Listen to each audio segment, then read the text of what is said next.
Hi friends, hope you all are safe. Today we are going to discuss about the relaxations provided by the MCA amid COVID-19 pandemic. As you all are aware that the companies are facing hurdles for the smooth functioning of business as lockdown situation was going on in the country and companies were working with a limited manpower. Hence, it was very difficult for the companies to comply provision of the Companies Act. Hence, the ministry have provided a certain relaxation so that कि companies अपने compliances को properly और timely comply कर लें।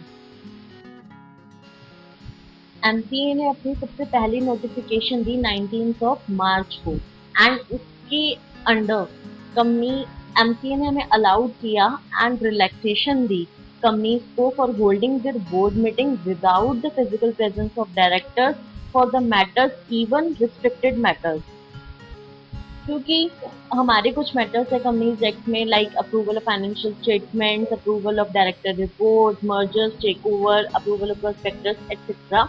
Like these are the matters which are mandatorily to be conducted through properly convening board meetings. मतलब जिन्हें हम circulation से, पोस्टल बैलेट, ई वोटिंग से नहीं कर सकते. बट सिचुएशन को ध्यान में रखते हुए एमसीए ने हमें अलाउ कर दिया हम इन सब मैटर्स को भी वीडियो कॉन्फ्रेंसिंग से कर सकते हैं. Means physical presence of directors is not mandatory for these matters. MCA ने सबसे पहले ये रिलैक्सेशन हमें प्रोवाइड करी थी अप टू 30th जून तक.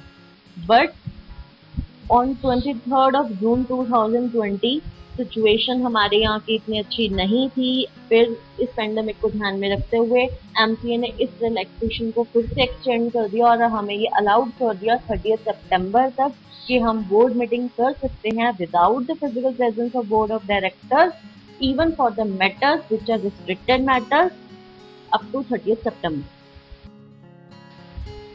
एमसीए ने अपनी अगली रिलैक्सेशन दी through their circular dated 24th March 2020. सबसे पहली थी वो फाइलिंग ऑफ फॉर्म्स. लाइक जितने भी फॉर्म्स हम फाइल करेंगे between 1st April 2020 to 30th September 2020 इस टाइम पीरियड को एमसीए ने एक मॉरेटोरियम पीरियड बोला गया एंड इसके अकॉर्डिंग अगर हम कोई भी फॉर्म फाइल करते हैं after due date between this period then no additional fees will be levied by the MCA during this moratorium period. So this means this is a relaxation to the company. They can file their forms even after the due date without any additional fees. Another one is time gap between the two board meetings. Company sect के according हमें दो board meetings का time gap रखना होता है maximum 120 days. Means अगर हम कोई भी बोर्ड मीटिंग कर रहे हैं तो उन दोनों बोर्ड मीटिंग के बीच का टाइम गैप 120 डेज से ज़्यादा नहीं हो सकता, अदरवाइज वो नॉन कंप्लायंट हो जाएगा. बट सिचुएशन ऐसी थी कंट्री में इसलिए एमसीए ने हमें अलाउ कर दिया time gap between the two consecutive meetings of board may be extend to 180 days. Likewise, for example, आपने एक बोर्ड मीटिंग कंडक्ट करी 10th of March को, तो आप अपनी अगली बोर्ड मीटिंग कंडक्ट कर सकते हो before 10th of September 2020 so that it will not exceed 180 days. And for calculating the time gap between the 180 days, you cannot go beyond 30th September 2020. उसके बाद नोटिफिकेशन आई कारो की एप्लीकेबिलिटी की. तो जो company auditor report order rules 2020 आए थे जिसमें कारो हम पे एप्लीकेबल था from the financial year 1920. But फिर से एमसी ने इसमें रिलैक्सेशन प्रोवाइड कर दी और हमें इसकी एप्लीकेबिलिटी अब फाइनेंशियल ईयर 2020-21 से एप्लीकेबल है. फिर आई रिलैक्सेशन इंडिपेंडेंट डायरेक्टर्स पे. इंडिपेंडेंट डायरेक्टर्स को एक मीटिंग हम हर साल होल्ड करनी होती है, at least one meeting without the presence of non independent directors. अगर फाइनेंशियल ईयर 1920 में इंडिपेंडेंट डायरेक्टर्स ने अपनी वो मीटिंग नहीं करी तो it will not be viewed as violation. And अगर इनको फिर और एमपी ने अलाउ कर दिया अगर उनको कोई भी एडवाइजेस देनी है, सजेशन देनी है, they could share the same through the mobile, through email, through any other electronic means. The MC has allowed the same and this will not be viewed as violation for the 2019-20. Next one is residency of a director. like every company have a director, and at least one director of every company should be resident in India for a period at least 182 days. But अगर financial year 1920 में किसी भी company ने ये चीज comply नहीं कर पाए, कोई भी डायरेक्टर है who is not resident in at least 182 days, then it shall not be treated as non-compliance for the financial year 1920 only. Next one is creation of deposit repayment reserve. हमारा कंपनीज एक्ट बोलता है, उसके according section 73(2)(c) में companies are required to create deposit repayment reserve of 20% of deposit which is maturing during the year, and ये हमें create करना होता है अप टू 30th अप्रैल तक। बट अगर किसी कंपनी ने नहीं किया तो एमसीए ने ये रिलैक्सेशन प्रोवाइड करी एंड कंपनी को अलाउ कर दिया कि they can create that reserve up to 30th June. But keeping in view the situation, MC have again granted relaxation. Now companies can create the same up to 30th of September 2020. Another one was investment of 15% debenture in a specified instrument. हर company को as per rule 18 of company share capital debenture rule 2014 के according invest करना होता है 15% of debentures maturing during that particular year in a specified instrument, जो कि उन्हें invest करना होता है अप टू 30th अप्रैल को। इसके लिए कंपनी को रिलैक्सेशन दी गई और उनको अलाउ किया गया कि they can invest up to 30th June। But फिर उसकी एक और रिलैक्सेशन दी गई। Now companies can invest the same up to 30th September. Another one, declaration for commencement of business. हर न्यूली इनकॉर्पोरेटेड कंपनी को फाइल करनी होती है डिक्लेरेशन कमेंसमेंट ऑफ बिजनेस की within 180 days of the incorporation.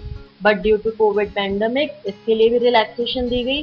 Companies को an additional period 180 days के लिए allow कर दिया, मतलब स्टार्टिंग के 180 देन फिर एक another 180 which means total 360 days from the date of incorporation is allowed to company for filing declaration of commencement of business. उसके बाद एमसीए ने अपना एक सर्कुलर दिया 30th March 2020 में, which is MCA and introduced companies fresh start scheme 2020. This is the biggest relaxation provided by MCA due to COVID-19 pandemic.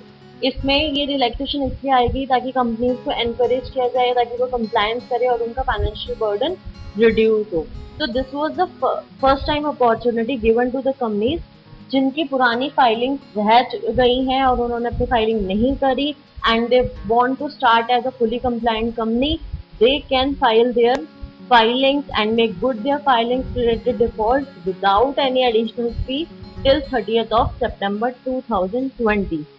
ये उन companies के लिए आई थी जिनकी काफी टाइम से फाइलिंग पेंडिंग थी और वो अपने आप को दोबारा एक फुली कंप्लायंट कंपनी स्टार्ट करना चाहते थे। So this is the biggest opportunity given by MCA due to COVID-19 pandemic to all these companies. Further, however, the relaxation is only for delayed filing in MCA, not for any other substantial violation of law. That will be treated in a different manner. Another was MCA Journal Circular dated 8th April. MCA ने हमें allow किया था कि कोई भी company अगर उनको अपनी जर्नल मीटिंग कंडक्ट करनी है for some matters which are very urgent in nature, like वो अपने और उनको पास करने हैं ऑर्डिनरीली या special resolutions of only that matters which are urgent in nature, they can conduct their general meeting through video conferencing और any other audio visual means. वैसे कंपनीज एक्ट में कहीं भी नहीं प्रोवाइड किया गया कि जर्नल मीटिंग हम वीडियो कॉन्फ्रेंसिंग से करें, but due to COVID pandemic MCA ने हमें ये अलाउ कर दिया, but not for ordinary business और बिजनेस जहाँ पे there is a mechanism for postal ballot, e-voting and all. So only the natures which are very urgent in nature, only that matters are allowed to conduct it through video conferencing or any other audio visual means. It was allowed up to or on or before 30th June 2020. उसके बाद MC ने अपने बार notification issue किए, general circulars issue किए जिसमें उन्होंने clarification दी कि manner and mode of issue of notice to members और requirement of voting and all कि हमें वो मीटिंग्स कैसे करनी है। अगर हमने उसके अकॉर्डिंग नहीं करी then that EGM will be considered as unavoidable. But फिर बाद में एमपी ने ये सब चीजें ध्यान में रखते हुए हमारे को धीरे धीरे एक सर्कुलर देते गए सो दैट कंपनीज अपने प्रोविजन जो है वो कंप्लाई कर लें। फिर एमसीए का दोबारा सर्कुलर आया 5 मई को और 15 जून को, जिसमें उन्होंने फिर से यही क्लैरिफिकेशन दी of conducting EGM AGM through video conferencing और audio any other audio visual means. इसमें कंपनीज को ईजीएम एजीएम दोनों का अलाउ कर दिया करने के लिए टिल 30th of September तक कि companies can conduct their meeting through video conferencing till 30th of September। But जो ये जितनी भी क्लैरिफिकेशन हैं and the manner of conducting that meeting should be followed. फिर एमसीए ने अपना सर्कुलर निकाला 21st of April को। Many companies don't follow financial year, they follow the calendar year, जिनके फाइनेंशियल ईयर क्लोज हो जाते हैं 30th of December को। तो इसके लिए उन लोगों का फाइनेंशियल ईयर क्लोज हो गया 31st December को, तो within 6 months of closure of financial year companies are required to conduct AGM. But 30th June तक कंपनीज नहीं कर सकती थी एजीएम क्योंकि कोविड चल रहा था, कंपनीज प्रॉब्लम फेस कर रही थी। तो ओनली उन कंपनीज को अलाउ किया गया कि they can conduct their AGM up to 30th of September, और जो 6 months का पीरियड जो 9 months हो गया, तो that will not be treated as violation. फिर रिलैक्सेशन आई in filing fees of form DIR3 KYC, DIR3 KYC web and active. Last year companies ने कुछ फॉर्म्स निकाले थे DIR3 KYC और KYC web and IMC22A active, जिसमें company के जितने भी डायरेक्टर्स हैं उनको अपने KYC अपडेट करने होते हैं DIR3 KYC में एवरी ईयर। और अगर कंपनी के डायरेक्टर्स ने वो फाइल नहीं किया था तो उनका दिन डीएक्टिवेट हो गया था and there was a penalty of 5000 rupees.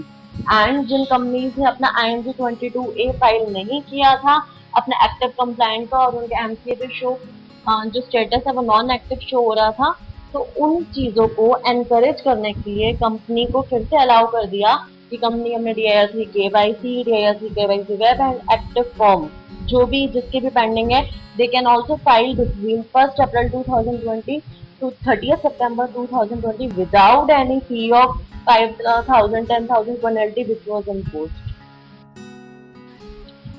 फिर एमसीए ने अपना एक और सर्कुलर निकाला 17 जून 2020 को, जो मच अवेटेड सर्कुलर था regarding filing of charge creation modification का। इस सर्कुलर के अंडर कोई भी कंपनी है जिसकी क्रिएशन और modification of charge as on 1st March 2020 को, अगर वो जो टाइम लिमिट है फाइल करने की has not been expired, this notification is only for those company. अगर उन्होंने 1 मार्च 2020 से पहले फाइलिंग की जो डेट नहीं किया, बट अब 29 फरवरी 2020 से लेके 30 सितंबर 2020 तक ये जो पीरियड है 6 मंथ अराउंड जो मॉरेटोरियम पीरियड है, ये काउंट नहीं होगा for calculating number of days for filing for delay in filing है जो भी नॉर्मल फीस में अगर वो फाइल हो रहा है तो वो उस फीस का। और अगर किसी कंपनी ने क्रिएशन किया या मॉडिफिकेशन ऑफ चार्ज किया ऑन पॉइंट बी में अब आ रहे हैं, जिसमें क्रिएशन किया या मॉडिफिकेशन किया किसी भी चार्ज का और वो फॉल हो रहा है between 1st March 2020 to 30th September 2020, then normal fees से फाइल होगा ड्यूरिंग दिस पीरियड, और एनी नंबर ऑफ डिले जो भी हम कैलकुलेट करेंगे that will be counted from 1st October 2020। तो ड्यूरिंग द पीरियड जब भी हमने क्रिएट किया till 30th September 2020, that will not be counted for calculating number of days for filing of form. Now, thank you so much all of you. Thank you.